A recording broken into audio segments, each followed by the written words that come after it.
The philosopher, said Nietzsche, the philosopher is the bad conscience of his age.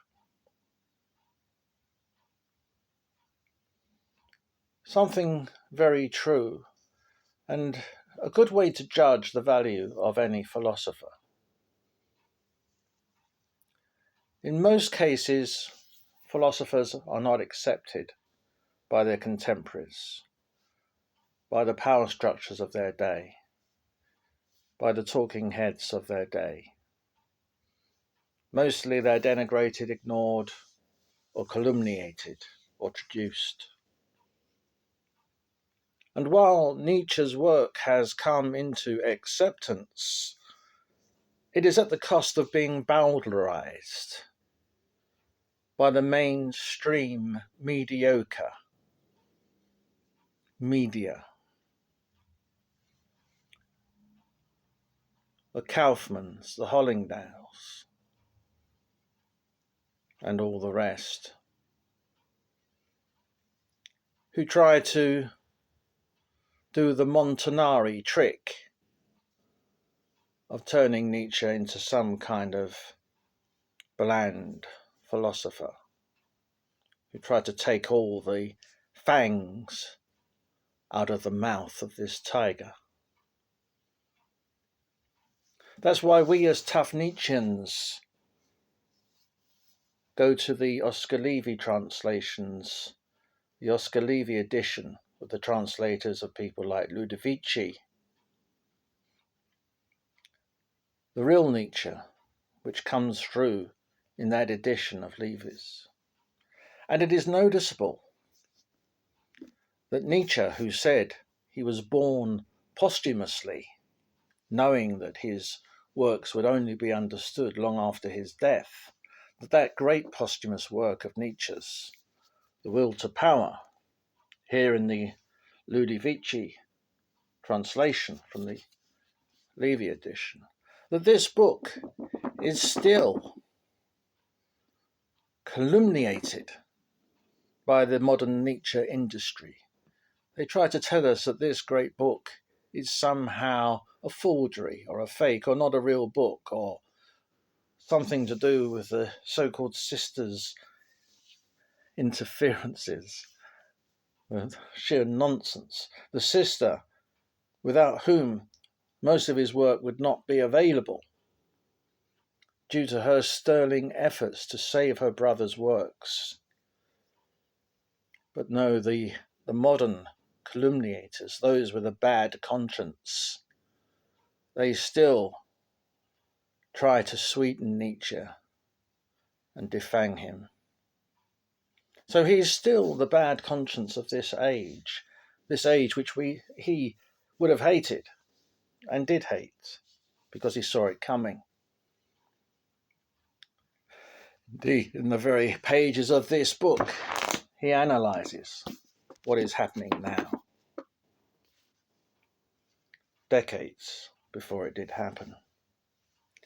So mostly, as we've seen, the philosopher is denigrated by his time,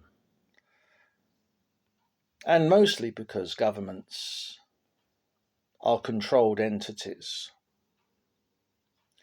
There was one exception, as we know, in Germany in the 1930s, when a government came about that was itself the bad conscience of its own time, a government that came about in Germany in the 1930s that was a government against time, where the philosophers were in that power structure, and for a rare moment, a philosopher was actually part of the power and the government and part of the time. And of course, I'm talking about Alfred Rosenberg, the author of The Myth of the 20th Century, the book of 1930s. This book, which takes Nietzsche forward with its concept of the race soul, by Alfred Rosenberg, who, when the power structure changed, when that rare, true power, that true philosopher's power, when the philosopher kings were actually in power, that rare moment in 1930s Germany, when that ended in the catastrophe of the war, of course, Rosenberg, as we have looked at, was hung. He was murdered when the status quo returned, when the bad conscience of the West, of the Christianized West, returned. But who, therefore, are the philosophers after that war who are now and were then the bad consciences, apart from Rosenberg? I would nominate a female philosopher or thinker, a writer. She made the concept clear of a man against time. She therefore showed how the German government of the 1930s was very much against the tide, against the time. And the leader of that government was the man against time. I'm talking, of course, of the writer Savitri Devi.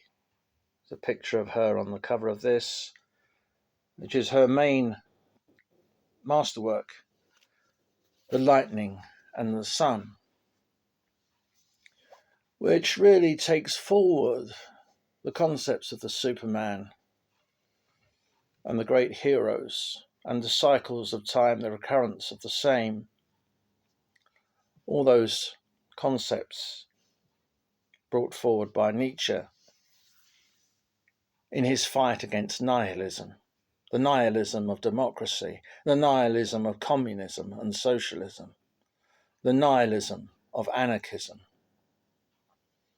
The antidotes were there in Nietzsche's Zarathustra, the eternal recurrence of the same, the Superman, the order of rank, and of course, amor fati. And so we see in Savitri Devi's books, for example, the return to Arianism, to paganism, but in a new key, in a higher key. And she was very much the bad conscience of her age. But she lived through it and wrote through it and has left us some great works. Therefore, we are very mistrustful of those philosophers, thinkers, and writers who are lauded by the current age, by this Kali Yuga. We are very distrustful of them as they are promoted endlessly and their works proliferate. I did a recent post on this channel about one such, Jason Jorjani. His works are everywhere. His works are very prolific. And he tricks us along with talks of Arianism and Nietzsche and all the rest of it. But of course, he is a solid Zionist. And we know where that leads, don't we? And we know where that comes from. We know that Zionism is that bad conscience which hides itself, which wraps itself up in the patriotism of others, while meanwhile pulling the strings. We've seen that Zionism at work, and we've seen the hold that it has on culture. And so it's no surprise, is it, that the philosophers and thinkers who are lauded by this so-called modern culture have to be card-carrying Zionists and supporters of the Zionist regimes. Those Zionist regimes throughout the Western world into the Middle East. And so we can have no faith in these impostors. For us, only thinkers like Alfred Rosenberg, who died in the gallows, or Savitri Devi, who was ignored and traduced in her lifetime. These are our thinkers. These are the heirs of Nietzsche for us tough Nietzscheans.